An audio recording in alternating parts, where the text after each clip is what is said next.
Hello everyone, I am Dr. Suman and welcome to my channel Ask Dr. Suman. And friends, today's topic is दाना मेथी के benefits. तो दाना मेथी है वो diabetic patients के लिए क्या इफ़ेक्ट्स डालती है और वो ब्लड शुगर को कैसे कम करती है और उसकी क्या न्यूट्रिशनल वैल्यूज़ हैं, इसके बारे में आज हम डिस्कस करेंगे। चलिए शुरू करते हैं कि फेनुग्रीक के क्या क्या बेनिफिट्स हैं।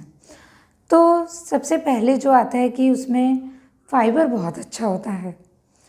25% तक फाइबर्स होते हैं और उन फाइबर का नाम है गैलेक्टोमेनन, जो ऐसे फाइबर हैं जो वाटर में सॉल्यूबल होते हैं।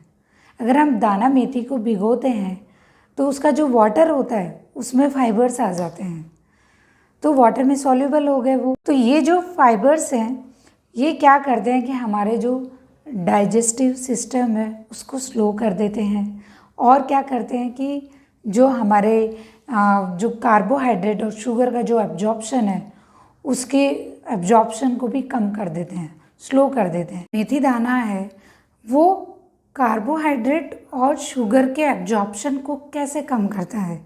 एक्चुअली क्या होता है, जब हम मेथी दाना को भिगोते हैं उसका पानी हम पीते हैं तो ये जो फाइबर्स हैं हमारी बॉडी में जाके अपने से कार्बोहाइड्रेट और शुगर, इनको क्या होता है कि फाइबर अपने से चिपका लेता है और ये क्या करते हैं कि इंटेस्टाइन के थ्रू बॉडी से बाहर आ जाते हैं। तो जिससे क्या हुआ कि वो एब्जॉर्प्शन भी नहीं हुआ और बॉडी से ऐसे फाइबर के साथ बाहर आ गए और इस तरीके से कार्बोहाइड्रेट है उसका एब्जॉर्प्शन नहीं हुआ तो ऑटोमेटिकली ब्लड शुगर कम हो जाता है। और ये मेथी दाना जो है वो इंसुलिन के रिलीज़ को बढ़ाने में भी हेल्प करता है। तो इंसुलिन ज़्यादा होगा तो ब्लड शुगर कम हो जाएगा। अब इसके न्यूट्रिशनल वैल्यूज़ देखते हैं हम कि इसमें क्या क्या कितने % में होता है। तो जो फाइबर है, जैसा मैंने बताया था कि फाइबर है वो 25% होता है और प्रोटीन है वो भी 25% होता है और फैट है वो 6% होता है और जो कार्बोहाइड्रेट है वो 56 to 58% होता है। तो इसकी हमें पीएफ वैल्यू निकालने की ज़रूरत है और हमें इसका ग्लाइसेमिक लोड वो देखने की ज़रूरत है। अब हम इसकी पीएफ वैल्यू देखते हैं। पीएफ वैल्यू क्या होती है, मैंने प्रीवियस वीडियो में भी बताया इसके बारे में, उसका लिंक है वो डिस्क्रिप्शन बॉक्स में मैं डाल दूँगी तो आप और अच्छे से देख लेना उसको।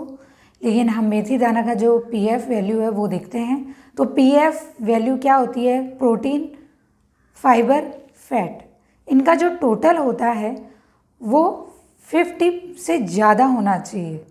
तो इनका हम जब टोटल करते हैं तो 56 आता है। तो इसका मतलब क्या हुआ कि पीएफ वैल्यू अच्छी है और मतलब ये ब्लड शुगर को कम करने के लिए सही है। इससे हमारा ब्लड शुगर बढ़ेगा नहीं, तो ये हम कंज्यूम कर सकते हैं। तो हमने पीएफ वैल्यू तो निकाल ली है। अब हम इसका ग्लाइसेमिक लोड देखते हैं। ग्लाइसेमिक लोड निकालने के लिए हमें ग्लाइसेमिक इंडेक्स की भी ज़रूरत है। तो 10 है इसका ग्लाइसेमिक इंडेक्स और इसका कार्बोहाइड्रेट मैंने बताया था कि इसमें 56% to 58% इतना होता है और अपॉन में 100 कर देंगे तो उसका ग्लाइसेमिक लोड आ जाएगा। तो इसका जो ग्लाइसेमिक लोड है अगर हम कैलकुलेट करते हैं तो 5.6 to 5.8 आता है। तो ग्लाइसेमिक लोड अगर 25 से कम होता है तो बहुत ही अच्छा है डायबिटिक पेशेंट के लिए, जिससे क्या होगा ब्लड शुगर बढ़ेगा नहीं। तो इसका 25 से तो बहुत ही कम है, तो इसका मतलब इसको पेशेंट को कंज्यूम करना चाहिए। तो ये सारे बेनिफिट्स थे एक मेथी दाना के कि एक डायबिटिक पेशेंट के लिए क्या इफ़ेक्ट डालती है बॉडी में और इसे कैसे ब्लड शुगर को कम किया जा सकता है। तो आज का टॉपिक हम यहीं एंड करते हैं। और फ्रेंड्स, आपको ये वीडियो अच्छा लगा तो इसे लाइक कीजिए, शेयर कीजिए एंड सब्सक्राइब कीजिए। And thank you everyone, keep watching